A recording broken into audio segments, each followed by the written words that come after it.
Hello, my name is Aaron Casas. I'm a marriage and family therapy major at Florida Theological Seminary. This is my second year, going on to my third next fall. So for this assignment, I chose Bread for the World. It's a Christian advocacy group.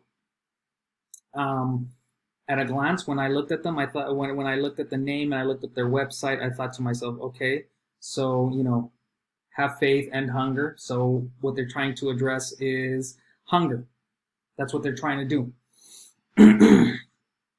But as I kept on looking, I kept on doing more research on them. I realized, well, it's not just that they're trying to feed hungry people. And the main video that I saw it was the longest video that they had. The most recent one had to do with the hunger. It's called their hunger report. It was a 3-panel video where they were talking about the hunger report, how it is that they started, how it is that it started actually last year.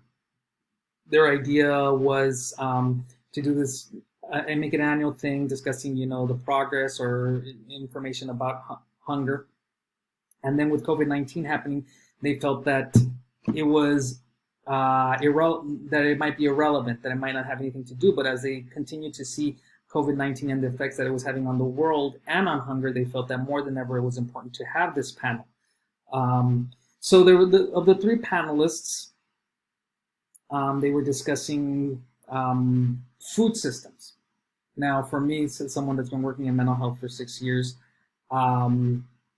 there's 2 things that I've learned about working with clients. It's looking at the family system and looking at their strengths, identifying a client's strengths and the family strengths to help them. So when I heard food system, that was something that sounded familiar to me, that spoke to me. This idea of looking at things on a micro level and a macro level, and putting food, nutrition, and health at the center of the food system. One of the panelists, Reverend Brown, he talked about when COVID happened in his community and how he had to fight his initial reaction to just go out and help. He said that was his reaction, and he had to stop himself and think about what it is that he could actually do to actually make an actual change. And he said that what he did was basically teach people how to be more self-sustaining, working to teach people how to grow their own food. That way they don't have to rely so much on other people to provide them their food, or so that they could buy their food and other necessities. So it really seems like they're trying to address the issue through empowerment, or that's one of the things that they're trying to do. They're trying to empower. Dr. David Navarro, another one of the panelists, one of the things that he mentioned that for me stuck out was he said that charity wasn't something that was helpful. It doesn't help, which sounds a bit odd. But then he said that charity doesn't help because it only supports the system that's in place right now, the system that isn't working, the system that continues to have hunger in it. So, charity is giving to people, and that's it. It's not empowering them.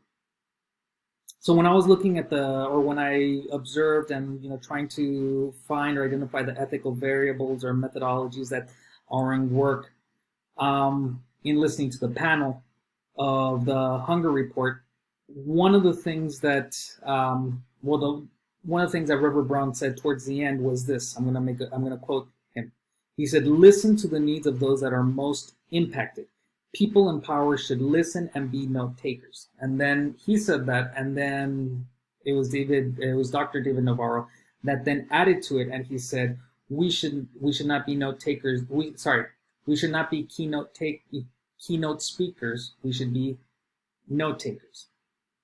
And it reminded me of key method element number 2 in Kingdom Ethics. I'm not going to read all of it, but I'm going to read the last part of it, which says this: "Always ask of any ethical stance whether it advances justice for the disinherited and would be good news from their perspective. Always listen for the voice of the oppressed themselves and not just those who would like to help them." So it's a position that's very open. very willing to listen, not just telling people what it is that they need or just giving them what you think that they need, but actually listening to the people that are in need. So my observation of Bread for the World, and how did my observation challenge or affirm my personal ethics. This course has been really a challenge of my ethics, and what it is that I feel I've helped in my community. It's challenged the way that, it's challenged me to think outside of the box, trying to see if there's more that can be done. Going back to the whole thing with charity, it's something that, seems so common knowledge that, hey, this helps. And in looking at the website for Bread for the World, we see that, there is actually a lot more. They provide a lot of useful information. They even give toolkits that are for writing letters to congressmen. They encourage people to go to town halls and make their leaders accountable. So in answering the question about prayer, in looking at their website, they actually tell us themselves how it is that we can pray for them. Again, it's a very useful website, a lot of useful information. They even have sample prayers, and you can sign up to continue receiving, information of how to pray. I'm going to read just a couple. It says, people experiencing symptoms of COVID-19, this is what we should pray for, and for the family and medical staff who surrounded them in care.